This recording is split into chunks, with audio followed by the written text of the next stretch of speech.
बाबा सिद्दीकी यांचे चिरंजीव जिशान सिद्दीकी यांचा आज पहिला दिवस आहे. विधान भवन सुद्धा तेच आहे. बाबा सिद्दीकी यांचे सुपुत्र आता विधान परिषदेवर गेलेले आहेत. बॅच मात्र लाल झालेला आहे. काय म्हणा? पहला दिवस नहीं, 1.5 साल के गैप के बाद सेकंड टर्म है. पर विधान परिषदेवर हो, जाताय. विधान परिषदमध्ये पहिला दिवस आहे. पण एक्सपीरियंस चांगला आहे, नवीन आहे. देखते हैं, 1 घंटा लेट शुरू होता है हमारा हाउस, तो इसलिए थोड़ा टाइमिंग अलग है. पर एक्सपीरियंस वही रहेगा. बैच चेंज हुआ है, हाउस का कलर चेंज हुआ है, पर लोगों की जो जनता की जो इश्यूज है वही उठानी है. बहुत सारे प्रश्न हैं जो पूछने हैं, बहुत सारे मुद्दे हैं जिसके बारे में बात करना है. और रुका हूँ बेसब्री से ऊपर जाके अपने मुद्दों को आधी उठाने. हिरवा बॅच होता, आता लाल बॅच आहे. आनंद आहे, दुःख आहे काही? नहीं, आनंद पण नहीं आए, दुख पण नहीं आए.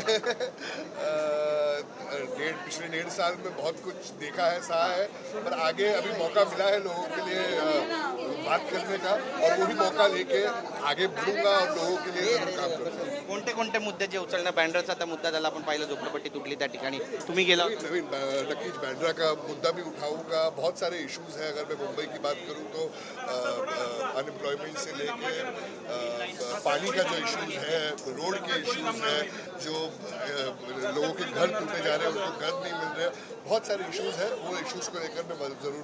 आता तुम्ही विधान परिषदेवर गेलात. वडिलांना न्याय मिळवण्यासाठी तुम्ही जी मोहीम सुरू केली होती ती न्याय सिर्फ मुझे ही नहीं, मेरे परिवार को नहीं, पूरे मुंबई, पूरे महाराष्ट्र, पूरे देश को चाहिए. और यही न्याय के बारे में मैं विधान परिषद में भी बात करूंगा. अजीत दादा के भी जो केस में बहुत कमी दिख रही है प्रोग्रेस में, उसके बारे में मैं बात करूंगा. मेरे पिताजी के बारे में भी बात करूंगा. नक्की धन्यवाद आमची बातचीत केल्याबद्दल. तर आपण पाहतो या ठिकाणी आपली भूमिका मांडलेली आहे आणि जिशान सिद्दीकी यांचा पहिला दिवस आहे, ते पोहोचलेले आहेत विधान भवनामध्ये. कॅमेरा पर्सन योगेश गुरवचा, गिरीश गायकवाड, TV9 मराठी, मुंबई.